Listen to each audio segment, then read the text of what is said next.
Hi guys, last year I kind of abandoned my monthly favourites and stuck to kind of currently loving sporadic videos. Whether or not I'm going to do that again this year, I don't know, but I thought I would kick off with the January favourites and then I've got an option.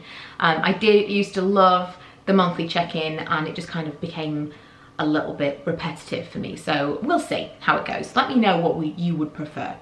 But I have some bits and pieces I want to talk about.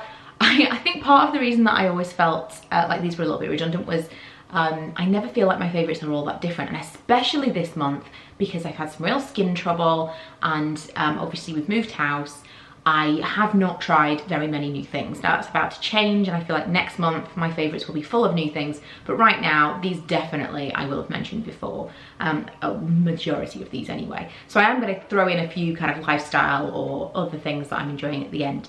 And for those of you that would like updates like this on a more regular basis from me, I've also started a weekly series on my blog where I go through things that I've been enjoying that particular week, so you may be interested in that, which will be linked below as always. So to kick off, talking about skin, two products that I felt were highlights when I was having the worst skin time ever, when I had my I had a full, I've talked about this to death, but I had a full face threading, so basically facial hair removal by means of threading, and I did my full face, which was not what I expected it to be. It was like all the way down here, really awful. And I did that just because it ended up being pretty much the same price as like top lip, chin and eyebrows, and I thought, well, I'll just say that it's easier. No, don't go for a full face threading unless you really genuinely feel like you need it, because most of my hair is fair. It's just I've got quite a lot of coarse hair on my chin now, and that was the main reason to go. I wanted to tidy up my eyebrows, a little bit on my top lip. I really did not need the kind of threading that she did, and I ended up having a facial afterwards, which I discovered was not a good idea. All at the same place, should not have been done, which really aggravated my skin, and I just broke out everywhere. So for about a week, I didn't wear any makeup at all. Two things really helped. I actually happened to be starting a 28-day challenge with Garnier at the time, and there's going to be a sponsored video about this, just disclaimer. But I was trying their new Pure Active Sensitive range, and I thought, oh my god, this is probably going to be the absolute worst, because what if I had a really bad reaction? Because obviously I'd had a reaction, it wasn't regular breakouts. So I tried the 3-step system, and I was using that all along, but I was throwing masks and stuff in for that week. And the thing that I found from that system that worked the best, initially I thought it was the moisturiser, because I was using all of it, but in the daytime I was using this as a treatment, and this is the toner. It says anti-blemish clarifying tonic, and it's got salicylic acid in it, and I think that the face wash and the moisturiser don't actually have any active ingredients like that. I will double check before I make the video at the end of the month. However, I don't think that they do, and this is the product that was actually doing amazing things for me. It's not a normal toner, it's like a gel, and I actually ended up putting it on just with my fingertips. I could pour it onto my fingers and just smooth it over my skin. And I started, I don't know what's going on outside, but the dogs are going crazy. No idea. Anyway, so yeah, I started just putting it on with my fingertips, and now, because I do still have kind of some remnants down here, down kind of my jawline and on my chin, I just put it on those areas and then moisturise the rest of my face as normal. But this was definitely the product, so apologies, because I took it down when I realised. I Instagrammed earlier in the month and said that the moisturiser was the thing that was like the one product that was amazing, but I think it's this. The whole system together obviously is great, but I think this was the product that really helped to diminish the breakouts that I was having, and it didn't dry out my skin, which is amazing. The Clean and Clear that I absolutely swear by, and I'm not saying that I won't go back to it, that has got salicylic acid in it, and I know that that's why it works for me, just didn't do anything. I have said in the past that that definitely works for me, but it dries my skin out, and if this does the same thing but doesn't dry out my skin, I would never have found this. I would never in a million years have picked up a tonic as a spot treatment. So we'll see. I kind of feel like it was meant to be that I had that breakout, because I would never have known that worked as well as it did had I not. The other thing that I thought was really great, this wasn't so good for getting rid of spots, but because my skin was so tender, another thing, sensitive, very sensitive, because my skin was sore. Like I could feel when I had makeup on at work, I put makeup on, I think 6 days afterwards. So I had makeup on at work and I was sitting at my desk thinking, my face feels sore. with this makeup on. It was horrible, and I've never had sensitive skin. So, you know, totally see where you're coming from now when people say they don't like certain products that I recommend because they sting their face off. Yeah, I get it. I've never really experienced that before. This was really good, and another reason I wanted to mention this is because last night I got an email from someone who said that after I mentioned this in a video, and I hadn't tried it yet, so I hadn't recommended it, but I did mention it.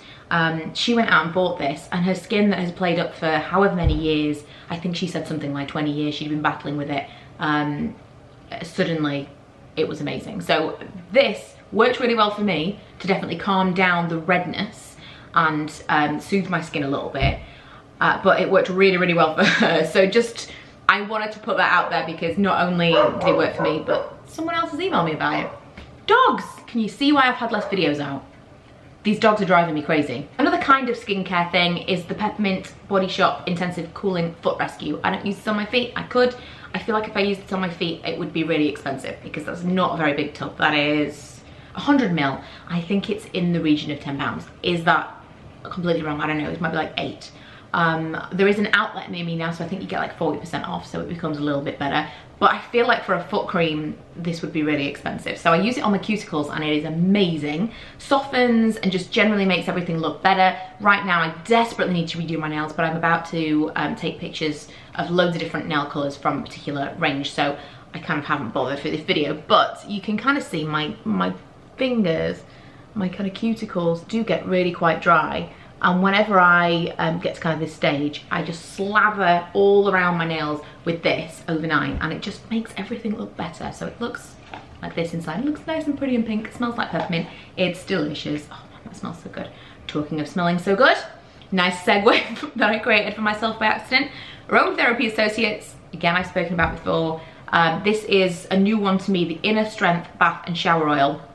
These are so expensive, but I've had 2 of the deep sleep ones and they last so long. You literally put, I mean, look at the size of that cap. You literally put a cap full in a really hot bath, and it is well enough to scent not only your bathroom, but the entire floor that your bathroom is on. It is amazing. So if you really don't like the smell, don't buy it because it's gonna linger and it's gonna go all over the place. Not that you would buy something that you don't like the smell of, but maybe just try it in a store.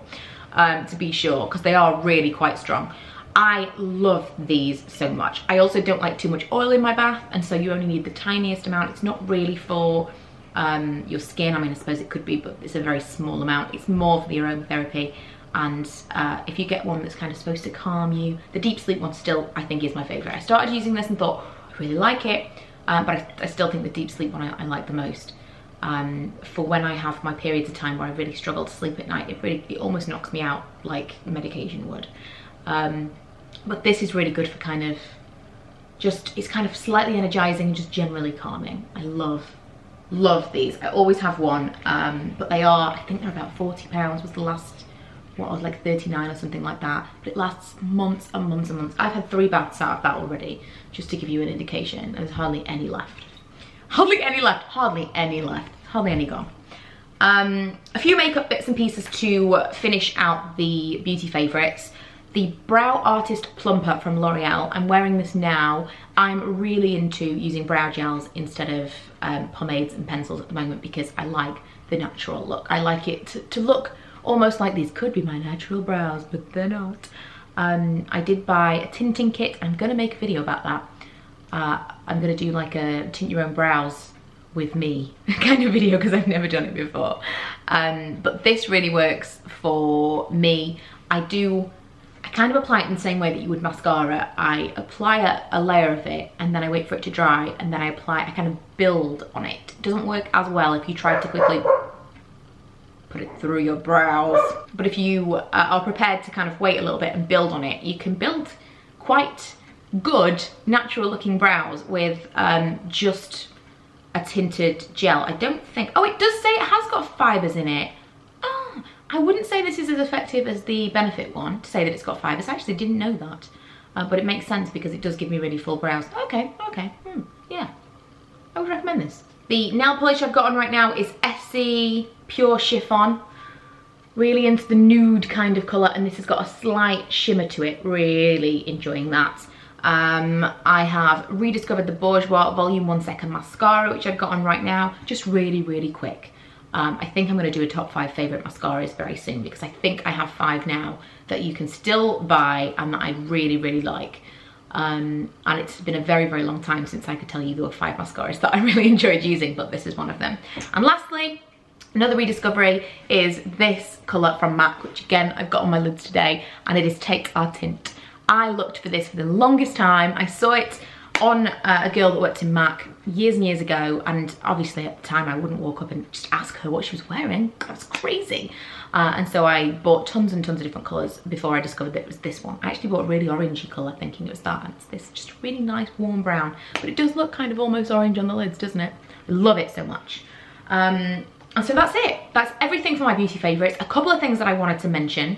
A podcast that I discovered this month, because so many of you told me to listen to it. I was going to say watch it, listen to it when I've mentioned podcasts in the past, and I'm sorry it took me so long, but My Dad Wrote A Porno is so funny. I've listened to the first 8 episodes with my friend at work, and I listened to them again with Lee because I thought he was just going to absolutely love them, and he is now listening on by himself. It is so funny. Number 1, it's English. I wasn't expecting it to be English. Number 2, oh man, what's her name? Alice Levine from Radio 1 is on it. I didn't even know who Alice Levine was until I listened to My Dad Wrote A Porno, and then I was listening to the radio. I was like, that sounds like that girl from that podcast. She totally makes the podcast. She is so, so funny. And if you like her on the radio, which didn't work out that way for me, it worked out the other way. But if you like her on the radio, just go and listen to the podcast. It's just so, so, so funny. They are literally reading a chapter at a time of someone's dad's erotic literature. It's fantastic. It really is, but definitely one for the headphones. Not one that you want to be listening to when other people can listen to what you're listening to. Or family listening. No. And one of the podcasts, nothing really new in the podcast scene. La La Land, love. I've seen it twice, looking to see it for a 3rd time, and I've pretty much exclusively been listening to the soundtrack ever since. Milo loves the soundtrack. I actually took him back. I took Ella because she wanted to go, and I took Milo, and he fell asleep last time because it was so late. But he loves the soundtrack so much, so I can't wait for that to come out on DVD or iTunes, so we can watch that all the way through with him, because he's really into stuff like that. And we started watching Wayward Pines on Sky. That's pretty good. We started watching Westworld. It's been kind of a bit of a supernaturally strange Truman Show kind of month for TV for us, and super excited about Scandal and Suits coming back on. I think we've got the first 2 episodes, the first episode of each, to watch downloaded right now, and I'm really excited about it. Suits always makes me want to reevaluate my style, because Rachel Zane is just amazing. She just wants me to, like, makes me want to dress up for work. And just generally day to day. Rachel Zane is the reason that I now own 2 pairs of silk pajamas. Fun fact, because she just looks so glamorous all the time. Yeah. And also, let's just end it on a January resolution kind of high. Discovered courgette. I've started putting it in with my regular spaghetti with meatballs, and it's amazing. If you haven't tried courgette and you don't think you'll like it, try it. It doesn't taste of anything. It adds a little bit of texture, makes you feel good about eating some green stuff. And my camera died, so that's me. See you guys later.